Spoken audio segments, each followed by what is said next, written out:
നിർഭാഗ്യമായി കേൾക്കുന്ന ഒരു വാക്കാണ്. കരയേണ്ട സിസ്റ്ററെ, കരയേണ്ട ബ്രദറെ. ഹല്ലേലൂയ. 3.5 വർഷക്കാലമേ ജീവിച്ചുള്ളെങ്കിലും തൻ്റെ ഓരോ ചുവടുകളും നമുക്കൊരു മാതൃകയാക്കി തന്നിട്ടാ പോയത്. ദൈവത്തെ തൊട്ടവരും ദൈവം തൊട്ടവരും ഒരുപോലെയാ. നിന്റെ ഒറ്റ വാക്ക, നിന്റെ ഒറ്റ സമർപ്പണം, നിന്റെ ദൈവത്തിന്റെ വചനം ജീവനും ചൈതന്യമുള്ളതാണ്. നീ കണ്ണീരോടെ വിതച്ചിട്ടത് ആർപ്പോട് കൊയ്യുവാൻ ഇതാ ഒരു അരുമനാഥൻ ഇന്ന് പകൽക്കാലം ഇതുപോലെ ഹൃദയത്തിന്റെ നിരൂപണങ്ങളിലായി വന്നിട്ടുള്ള ജീവിതമേ, ഇന്ന് പകൽക്കാലം നിന്നെ എതിരേൽക്കുവാൻ നിന്റെ വിഷയത്തിന് മുമ്പിലായി ഇതാ ജീവന്റെ നായകൻ. ലൂക്കോസിന്റെ സുവിശേഷം 7-ാം അധ്യായം 13. അവളെ കണ്ടിട്ട് കർത്താവ് മനസ്സലിഞ്ഞ് അവളോട് കരയുണ്ടായെന്ന് പറഞ്ഞു. അവൻ അടുത്ത് ചെന്ന് മഞ്ചം തൊട്ടു. ചുമക്കുന്നവർ നിന്നു. കർത്താവേ, നൽകിയ വചനത്തിനായി സ്തോത്രം ചെയ്യുന്നു. ഞങ്ങൾ ഒരുമിച്ച് അവിടുന്ന് ബലപ്പെടുത്തണം. ഈ വചനം അങ്ങയുടേത്, അടിയൻ അങ്ങയുടേത്, ജനം അങ്ങയുടേത്. ഞങ്ങളെ ബലപ്പെടുത്തണം. തൃക്കരങ്ങളിൽ ഏൽപ്പിക്കുന്നു യേശുവിൻ നാമത്തിൽ തന്നെ. ആമേൻ. ഹല്ലേലൂയ. സന്തോഷത്തോടെ, പൂർണ്ണ ഹൃദയത്തോടെ, പൂർണ്ണ മനസ്സോടെ, ആത്മാവിന്റെ ശക്തിയോടെ. ഹല്ലേലൂയ. വചനം ഒരിക്കൽ കൂടി വായിക്കാം. അവളെ കണ്ടിട്ട് മനസ്സലിഞ്ഞ അവളോട് കരയണ്ട എന്ന് പറഞ്ഞു. അവൻ അടുത്ത് ചെന്ന് മൺതൊട്ടു. ചുമന്നവർ നിന്നു. ഹല്ലേലൂയ. ഇന്ന് പകൽക്കാലം ഈ വചനം പോലെ നിങ്ങളോട് പറയുകയാണ്, കരയണ്ട. ഏതേലും വിഷയത്തില്ല ഹൃദയം നുറുക്കത്തോടെ വന്നിട്ടുണ്ടെങ്കിൽ ഇന്ന് പകൽക്കാലം ഈ വചനത്തിലൂടെ പറയുന്നു, കരയണ്ട. അവൻ്റെ വാക്കിന് അത്രയ്ക്കോ ദൈവത്തോളം പവറാണ്. അപ്പം ഇതിൻ്റെ സന്ദർഭം നമുക്കൊന്ന് നോക്കാം. അതിൻ്റെ 11-ാം വാക്യം ഒന്ന് വായിച്ചേ. പിറ്റേന്നാൾ അവൻ നയീൻ എന്ന പട്ടണത്തിലേക്ക് പോകുമ്പോൾ അവൻ്റെ ശിഷ്യന്മാരും വളരെ പുരുഷാരവും കൂടെ പോയി. അവൻ പട്ടണത്തിൻ്റെ വാതിലിനോടടുത്തപ്പോൾ മരിച്ചുപോയ ഒരുത്തനെ പുറത്തു കൊണ്ടുവരുന്നു. അവൻ അമ്മയ്ക്ക് ഏകജാതനായ മകൻ, അവളോ വിധവയായിരുന്നു. പട്ടണത്തിലെ ഒരു വലിയ പുരുഷാരവും അവളോട് കൂടെ ഉണ്ടായിരുന്നു. അവളെ കണ്ടിട്ട് കർത്താവ് മനസ്സലിഞ്ഞ് അവളോട് കരയണ്ട എന്ന് പറഞ്ഞു. അവൻ അടുത്ത് ചെന്ന് മഞ്ചം തൊട്ടു. ചുമക്കുന്നവർ നിന്നു. ആമേൻ. പിറ്റേന്നാൾ അവൻ 9. അപ്പം അതിനു മുമ്പൊക്കെ തൻ്റെ ശുശ്രൂഷ ഒരു ഇസ്രായേലിൽ പോലും ഇങ്ങനെയുള്ള ഒരു വിശ്വാസം ഉണ്ടോ എന്ന് പറയുന്ന പോലെ ഒരു വലിയ അത്ഭുതങ്ങൾ ചെയ്തു. ശതാധിപൻ്റെ ശിഷ്യനായ ഒരു മരിക്കാറായ ദാസന് വേണ്ടി വലിയ സൗഖ്യം കൊടുത്ത് അടുത്ത ദിവസം എവിടത്തേക്ക് വരുക? നൈൻ എന്ന വാക്കിൻ്റെ അർത്ഥം എന്തുവാ? സൗന്ദര്യമുള്ള ഒരു വസ്തുവിനെ കണ്ടാൽ നമ്മളെല്ലാം നോക്കത്തില്ലേ? ഈ അടുത്തിടെ നമ്മൾ കണ്ടു വയനാടിൻ്റെ മനോഹരം, അതിന് പാട്ട് പോലും ഉണ്ട്. അത്രയും മനോഹരം നിറഞ്ഞ ഒരു നിമിഷ നേരം കൊണ്ട് അത് ഇല്ലാതെയായിപ്പോയി. അതുപോലെ സൗന്ദര്യം നിറഞ്ഞു തുളുമുന്ന നൈൻ എന്ന പട്ടണം മനോഹരിത കൊണ്ട്, മലനിരകൾ കൊണ്ടൊക്കെ വളരെ മനോഹരമാണ്. പക്ഷെ ഒരു നിമിഷം കൊണ്ട് മരണത്തിൻ്റെ കരനിരൽ വീണു. ഇതുപോലെ സന്തോഷം നിറഞ്ഞ ജീവിതത്തിനകത്ത് മരണത്തിൻ്റെ ഒരു സാധ്യതയില്ല, എല്ലാം അസ്തമിച്ചു എന്ന് കരുതുന്ന നൈൻ പോലെയുള്ള നിന്റെ വിഷയത്തിനകത്ത് ഹല്ലേലൂയ പുറമേ നോക്കിയ ഒരു കുഴപ്പവുമില്ല. പക്ഷേ ഹല്ലേലൂയ ഇന്ന് പകൽക്കാലം നൈൻ്റെ മനോഹരിത നഷ്ടപ്പെടുന്ന ഒരു നിലവിളി അതിനകത്ത് ഉയർന്നു. ഒരു വിധവയായ സ്ത്രീ. യഹൂദന്മാരുടെ നിയമം അനുസരിച്ച് വിധവ എന്ന് പറയുന്ന ആ സ്ത്രീ ഒരു പാപം ചെയ്തിട്ടാണ് അവൾ വിധവയായെന്ന് പറയുന്ന ഒരു കാലഘട്ടമാണ്. അങ്ങനെ ആ ഒരു നിന്ന ഏറ്റ് വിധവകളാകുന്ന സ്ത്രീകളെ ഇന്നും നമ്മുടെ സമൂഹത്ത് ഒത്തിരിയും പേര് അവഗണിക്കുന്നുണ്ട്. ഒരു ഫംഗ്ഷൻ ഉണ്ടെങ്കിൽ ഒരു വിരുന്നിനോ അല്ലെങ്കിൽ നമ്മൾ കണ്ടിട്ടുണ്ട് നമ്മുടെ ചുറ്റും പലപ്പോഴും അവരെ അകറ്റി നിർത്തുന്ന ഒരു സാഹചര്യമാണ്. അതുപോലെ തന്നെ യഹൂദന്മാരുടെ ഇടയിലും ഒരു പ്രമാണമുണ്ട്. വിധവയായ സ്ത്രീ, അവൾ ഈ നല്ല പ്രായത്തിൽ വിധവയായെങ്കിൽ അവൾ അത്രയേറെ കഠിനമേറിയ ഒരു പാപം ചെയ്തിട്ടാണ് വിധവ. അപ്പോൾ അവിടെ അവസ്ഥയെന്ന് പറഞ്ഞ വിധവ. പിന്നെ അവൾക്ക് ആകെയുള്ള ആശ്രയമായിരിക്കുന്ന ഒരു മകൻ, അവനും ഇപ്പം മരിച്ചു. അപ്പോൾ ഇന്ന് ഓർത്ത് നോക്കിയ മനുഷ്യരുടെ ഇടയിൽ അവൾക്കുള്ള വില. ഹല്ലേലൂയ. ഇന്ന് പകൽക്കാലം ഹല്ലേലൂയ ഇതേ അവസ്ഥകളിലൂടെ പോകുന്ന ജീവിതത്തോടൊന്ന് പറയുകയാണ്, നിന്റെ അവസ്ഥയും പേര് നീ പട്ടണത്തിന് പുറത്ത് അതിൻ്റെ മനോഹരിത നഷ്ടപ്പെട്ട നിന്റെ ഭാരത്തെ ചുമന്നുകൊണ്ട് നീ പുറത്ത് വരുമ്പോൾ നിന്നെ എതിരേൽക്കുന്ന ഒരു ജീവന്റെ നായകൻ. ഹല്ലേലൂയ. തൻ്റെ പ്രതീക്ഷകളെല്ലാം നഷ്ടപ്പെട്ട, തൻ്റെ നിരാശകളെ ചുമന്ന്, ഹല്ലേലൂയ, അവൾ നിലവിളിയോടെ പട്ടണത്തിന് പുറത്തേക്ക് പോകുകയാണ്. ഇനി അവിടെ മുമ്പിൽ സാധ്യതയില്ല. ഇനി അവൾക്ക് ആകെയുള്ളത് എന്താണ്? അവിടെ സമ്പാദ്യം. അവളെ പാസ്റ്റ് നോക്കിയ വിധവ എന്നുള്ളൊരു ലേബല. പ്രസന്റ് എന്ന് പറഞ്ഞാൽ അവൾക്ക് ഏക ജാതൻ, ഏക ആശ്രയം. നാളെ നോക്കിയാൽ, അവിടെ ഫ്യൂച്ചർ നോക്കിയാൽ പറയാം ഇനി അവൾക്കൊരു സാധ്യതയില്ല. ഒരു പക്ഷേ അവിടെ ഉള്ളിൻ്റെ ഉള്ളിൽ അവൾ കരുതി കാണാം, കർത്താവേ ഹല്ലേലൂയ, എനിക്ക് വിധവ എന്നൊരു ലേബലും ഇപ്പം എൻ്റെ പാപത്തിൻ്റെ ആധിക്യം കൊണ്ട് എൻ്റെ മകനും നഷ്ടപ്പെട്ടു, ഇവനോടൊപ്പം എനിക്ക് തീർന്നാ മതി. ഹല്ലേലൂയ. ഇന്ന് പകൽക്കാലം ഇതുപോലെ ഹൃദയത്തിൻ്റെ നിരൂപണങ്ങളിലായി വന്നിട്ടുള്ള ജീവിതമേ, ഇന്ന് പകൽക്കാലം നിന്നെ എതിരേൽക്കുവാൻ, നിന്റെ വിഷയത്തിന് മുമ്പിലായി ഇതാ ജീവന്റെ നായകൻ. ഹല്ലേലൂയ. നയനന്റെ പട്ടണത്തിൽ മരണം നടക്കുമ്പോൾ യേശു അവിടെ ഇല്ല. ഹല്ലേലൂയ. അവൾക്ക് വേണ്ടി അവൻ ആ പട്ടണത്തിൽ വന്നു. പട്ടണവാതിക്കൽ മരണത്തിൻ്റെ താഴ്വരയ്ക്കകത്ത് ജീവന്റെ നായകൻ്റെ ഒരു കടന്നുകയറ്റം എന്ന് തന്നെ പറയാം. ഹല്ലേലൂയ. അവിടെ ബന്ധുക്കൾ അവളോട് പറഞ്ഞു കാണും, ഹല്ലേലൂയ, കരയണ്ട. നമ്മൾ സ്വാഭാവികമായി കേൾക്കുന്നൊരു വാക്കാ, കരയേണ്ട സിസ്റ്ററെ, കരയേണ്ട ബ്രദറെ. ഹല്ലേലൂയ. ഇതുപോലെ അവൾ അവളുടെ ചാർച്ചക്കാരുടെ മുമ്പിലും അവളുടെ ഭർത്താവ് നഷ്ടപ്പെട്ടപ്പോഴും അവൾ കേട്ട വാക്കാ. അവൾക്ക് ആ വാക്ക് കേട്ട് അവൾ മരവിച്ചെന്ന് പറയും. ഇതുപോലെ പലപ്പോഴും ദൈവവചനം കേട്ട, ദൈവിക ദൂതികൾ കേട്ട പലർക്കും വിടുതൽ കിട്ടിയിട്ടും എനിക്കെന്തേ ഇന്ന് പകൽക്കാലം ഈ വചനം എന്നോടാണെന്ന് ഏറ്റെടുക്കുവാൻ നിനക്ക് മനസ്സുണ്ടോ? യോഹന്നാൻ 1:4 പറയുന്ന പോലെ അവൻ ജീവനാണ്. മനുഷ്യരുടെ ഇടയിൽ അവനിൽ ജീവനുണ്ടായിരുന്നു, ജീവൻ മനുഷ്യരുടെ വെളിച്ചമായിരുന്നു. ആമേൻ. ഹല്ലേലൂയ. അവനിൽ ജീവൻ ഉണ്ടായിരുന്നു. ജീവൻ ഉണ്ടായിരുന്നവൻ മരിച്ചവനെ ചുമന്നിരിക്കുന്ന, അല്ലെങ്കിൽ മരണത്തെ മാത്രം പേറിക്കൊണ്ട് വരുന്നവരുടേക്ക് വന്നു. ഇന്ന് പകൽക്കാലം നിന്റെ വിഷയം അസ്തമിച്ചെടുത്ത, നിന്റെ സാധ്യത ഇല്ലാത്തത് ഇനിയും ഇല്ല, ഇനി ഒന്നുമില്ല, ഇതിനപ്പുറം ഒന്നുമില്ല. ഞാൻ ഒരുപാട് ടെസ്റ്റുകൾ എഴുതി, ഞാൻ ഒരുപാട് കാര്യങ്ങളിൽ ഇൻവോൾവ് ആയി. ഹല്ലേലൂയ. ഇന്ന് പകൽക്കാലം ഈ വചനം ഒന്ന് ഏറ്റെടുക്കാമോ? ഇത് എന്നോടുള്ള ദൂതാണ്. സാധ്യതയില്ലാത്ത എൻ്റെ ജീവിതത്തിനകത്ത് എൻ്റെ അരുമനാഥൻ പറയുമോ, കരയണ്ട, നീ വിലപിച്ചത് മതി, നിന്റെ വിലാപത്തെ നിർത്തമാക്കുവാൻ, നീ കണ്ണീരോടെ വിതച്ചിട്ടത് ആർപ്പോട് കൊയ്യുവാൻ ഇതാ ഒരു അരുമനാഥൻ താൻ ചുമന്നു കൊണ്ടുപോകുന്ന തൻ്റെ ജീവിതത്തിൻ്റെ പ്രതീക്ഷ.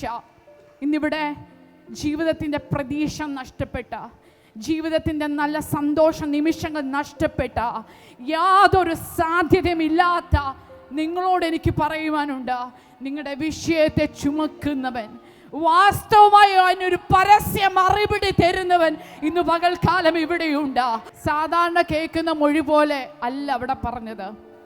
കരയണ്ട, നിന്റെ കരയുന്ന വിഷയം എന്തെന്ന് അവൻ നന്നായി ഗ്രഹിച്ചിട്ട് ആ വിഷയത്തിനകത്ത് എങ്ങനെ തീർപ്പ് കൽപ്പിക്കണമോ എന്ന് അറിയാവുന്ന കെൽപ്പുള്ളൊരു ദൈവമാണ് എൻ്റെ ദൈവം. അവർക്ക് യേശുവിനെ പറ്റി ഒന്നും അറിയത്തില്ല.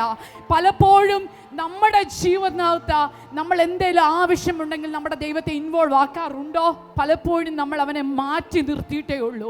നയനിലെ വിധവയുടെ കാര്യം പറഞ്ഞ പോലെ നമ്മുടെ ജീവിതത്തിനകത്ത് പലപ്പോഴും നമ്മൾ പലരിലും ആശ്രയിക്കാറുണ്ട്.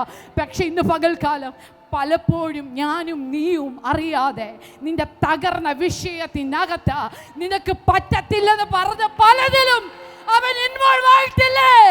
നീ പിറപിറുത്തപ്പോഴും ഇനി വയ്യ, പ്രാർത്ഥിക്കാൻ വയ്യ, ഉപവസിച്ചു, ആരാധിച്ചു, മറ്റുള്ളവരെക്കാൾ ഞാൻ നിന്നെ സ്തുതിച്ചു, എന്നിട്ടും എന്തേ എന്ന് ചോദിച്ച സ്ഥലങ്ങളിലാ നീ ആത്മീയമായി ഒതുങ്ങിയ മേഖലക്കകത്ത് നിനക്ക് വേണ്ടി അവൻ ഇൻവോൾവ് ആയി വന്നില്ലേ? എന്നെ നിന്റെ സമയത്തിനല്ല ദൈവം. നയനിലെ വിധവയുടെ വീട്ടിൽ മരിച്ചപ്പോൾ എൻ്റെ യേശു വന്നില്ല, അവിടെ അനുശോചനം പറയുവാൻ എൻ്റെ യേശു വന്നില്ല. എല്ലാം അസ്തമിച്ച് ഒരു അടക്കാൻ കൊണ്ടുപോവുക, പട്ടണത്തിൻ്റെ വെളിയിൽ കൊണ്ടുപോവുക, അടക്കുക. അനുശോചനം പറഞ്ഞ് നമ്മൾ പറയുന്ന ഒരു ഡെഡ് ബോഡി മൂടിക്കെട്ടി അതിൻ്റെ എല്ലാ പ്രോസസ്സിങ്ങും ചെയ്ത് ചെന്ന് യാതൊരു സാധ്യതയും ഇല്ലാത്ത ആ ഒരു സന്ദർഭത്തിൽ എൻ്റെ യേശു പറയുക, കരയണ്ട. ഹല്ലേലൂയ. ഇന്ന് പകൽക്കാലം നിന്റെ സാധ്യത, നീ പ്രതീക്ഷിക്കാത്ത ആ വിഷയത്തെ ഇന്നെൻ്റെ ദൈവം തൊടുക. നീ ആ ഈ വചനത്തെ അവിടേക്കൊന്ന് പ്രഖ്യാപിക്കാമോ? എൻ്റെ ദൈവത്തിൻ്റെ വചനം ജീവനും ചൈതന്യമുള്ളതാണ്. നിന്റെ ഭവനത്തിനകത്ത് നിന്നെ മണ്ണിട്ട് മൂടിയ ചില വിഷയങ്ങള്, മണ്ണിട്ട് മൂടിയ ചില വേദനകള്, മണ്ണിട്ട് മൂടിയ ചില നിരാശകളെ ഇന്ന് പകൽക്കാലം എൻ്റെ യേശു അവിടേക്ക് കടന്നു വരുന്നു. അവൻ കരയുക മാത്രമല്ല, അവൾ ചുമന്നുകൊണ്ട് വന്ന ആ വിഷയത്തെ അവൻ തൊട്ടാൽ അശുദ്ധമാകുന്ന ആ ശവത്തെ, രക്തസ്രാവം പിടിച്ച സ്ത്രീയെ തൊടുന്നതും അവളെ തൊടുന്നതും ഒക്കെ പാപമുള്ള കാലത്ത് എൻ്റെ യേശു. ശവം തൊട്ട മഞ്ചം ചുമക്കുന്നവർക്കൊരു പ്രത്യേകതയുണ്ട്. അവരത് ചുമന്ന് അത് കുഴിച്ചിട്ട് അവർ അശുദ്ധരാ സമയത്തെല്ലാം അവരവരുടെ ചില ആചാര അനുഷ്ഠാനങ്ങൾ ചെയ്ത പിന്നെ ശുദ്ധീകരിച്ച് അവർ ആലയത്തിൽ വരുന്നത്. പക്ഷേ അശുദ്ധി നിറഞ്ഞെടുത്ത് ശുദ്ധിയുള്ളവൻ വന്ന് തൊട്ടപ്പോൾ, വിശുദ്ധനുള്ളവൻ വന്ന് തൊട്ടപ്പോൾ അശുദ്ധമായവർ പകച്ചു നിന്നു. അതാ മഞ്ചം തൊട്ടവര് നിന്നു. നിന്റെ സാധ്യതമില്ലാത്ത വിഷയത്തെ അവൻ തൊടുകയാ. ഇന്ന് പകൽക്കാലം പറയാമോ, സാധ്യതയില്ലാത്ത നിന്റെ വിഷയത്തെ ദൈവകരത്തിലൊന്ന് എടുക്ക. നിനക്കുള്ള വിഷയത്തെ എന്തുണ്ട്? നിന്റെ കരത്തിലുള്ള വിഷയം എന്തുണ്ട്? അത് വർദ്ധിപ്പിക്കാൻ പോകുക. ലഖന ഭിയാന ഭക്ഷമന, അത് വർദ്ധിപ്പിക്കുവാൻ പോകുക. അവന്റെ കരത്തിൽ ആ വിഷയത്തെ കൊടുക്ക. കരഞ്ഞ് വിലപിച്ചത് മതി. നിന്റെ നൃത്തമാക്കി തീർക്കുന്ന ദിനങ്ങളാ, നിന്റെ നൃത്തമാക്കി തീർക്കുന്ന ദിനങ്ങളാ. കർത്താവ് മഞ്ചത്തെ തൊട്ടെന്ന് മാത്രമല്ല, അവൻ ആ ബാല്യക്കാരനോട് പറയുക എഴുന്നേൽക്കാൻ. ഒരു ശവത്തിനോട് ദൈവം പറയുക എഴുന്നേൽക്കാൻ. പക്ഷെ അവന് ജീവനുണ്ടായിരുന്നു. ആ ജീവൻ മനുഷ്യരുടെ വെളിച്ചമായിരുന്നു. പറഞ്ഞ പോലെ വെളിച്ചമായവൻ മരണത്തിനല്ല, അന്ധത തമസിനകത്തേക്ക് ഇറങ്ങി വന്നിട്ട് പറഞ്ഞു ജീവൻ പ്രാപിക്ക. ലൈറോസിന്റെ മകളോട് പറഞ്ഞു എഴുന്നേൽക്ക, ലാസറേ പുറത്തു വാ. ഇന്ന് പകൽക്കാലം നിന്റെ വിഷയത്തെ നോക്കി എൻ്റെ അരുമനാഥൻ പറയുക, നിന്റെ വിഷയം ഏതായിക്കോട്ടെ പുറത്തു വരിക. പക്ഷേ നമ്മുടെ വിഷയത്തെ ദൈവകരത്തിൽ കൊടുക്കണം. നമ്മൾ ഈ 7-ാം അധ്യായത്തിന് മുമ്പ് 7-ാം അധ്യായം വായിക്കുമ്പോൾ അതിൻ്റെ 7-ാമത്തെ വാക്യം, അതുകൊണ്ട് നിന്റെ അടുക്കൽ വരുവാൻ ഞാൻ യോഗ്യനെന്ന് എനിക്ക് തോന്നിയിട്ടില്ല. ഒരു വാക്ക് കൽപ്പിച്ചാൽ എൻ്റെ ബാല്യക്കാരന് നമുക്കിതറിയാം. പക്ഷേ പലപ്പോഴും നമ്മൾ ദൈവസന്നിധി വലിയ യോഗ്യതയോടെ വരുന്നത്. ഇവിടെ ഒരു ശതാധിപനെ മറ്റുള്ളവർ ഉയർത്തി പറയുകയാ, ഹല്ലേലൂയ, ഞങ്ങൾക്ക് പള്ളി വെച്ച് തന്നു, ഞങ്ങൾക്ക് ഇന്ന കാര്യങ്ങൾ ചെയ്തു. നീ അവന് വിടുതൽ കൊടുക്കുവാൻ നീ യോഗ്യനാ, അവൻ യോഗ്യതയുള്ളനാ.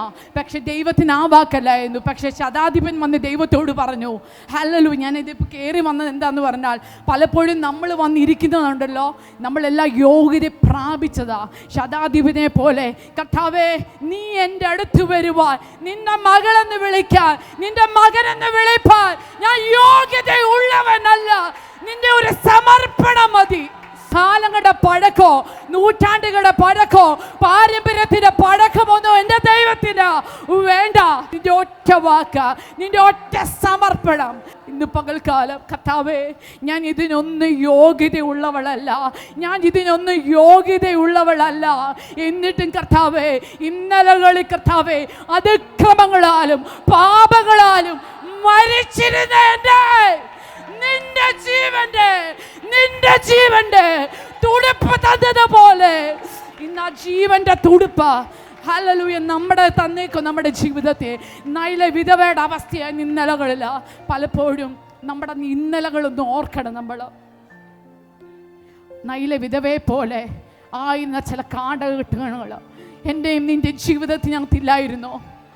ആരും ആശ്വസിപ്പിക്കാനില്ലാതെ ഒറ്റപ്പെടുത്തിയെടുത്ത, കുത്തുവാക്ക് പറഞ്ഞെടുത്ത, ഹല്ലേലൂയ, അതിക്രമങ്ങൾ കൊണ്ടും പാപങ്ങൾ കൊണ്ടും പാരമ്പര്യമാത പല വേദനകൾക്കുള്ളില ഞാനും നീയും അടിമ നുഖത്തെ കുടുങ്ങിക്കിടന്നപ്പോൾ അവൻ്റെ ജീവന രഗനാധനക്ഷമനഘടകസ്യ പലപ്പോഴും ഇന്നും ഈ വിധവയുടെ അവസ്ഥയായിരിക്കുന്ന മേഖലകളായിട്ട് പോയിക്കൊണ്ടിരിക്കുക. ആരാധന നഷ്ടപ്പെട്ട, പ്രാർത്ഥന നഷ്ടപ്പെട്ട, ദൈവിക തേജസ് നഷ്ടപ്പെട്ട് ഇന്ന് പകൽക്കാലം നമ്മൾ ഉണരണം. സഭ ഉണരണം, ഭവനങ്ങൾ ഉണരണം, നമ്മുടെ തലമുറകൾ ഉണരണം. കണ്ണീരിനെ കണ്ട് അവളോട് മനസ്സലിഞ്ഞെന്ന മനസ്സലിവ് കൊണ്ട് ഹല്ലേലൂയ കുരുടന്മാർക്ക് സൗഖ്യം കൊടുത്തു.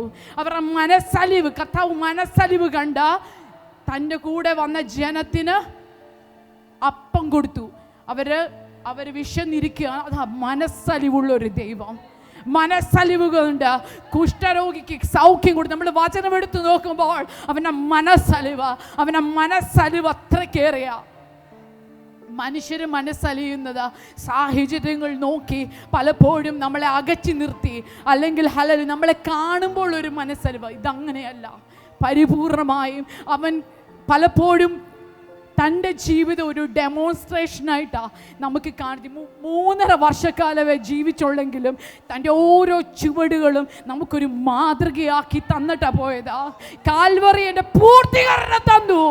എങ്കിൽ ഈ പകൽക്കാലം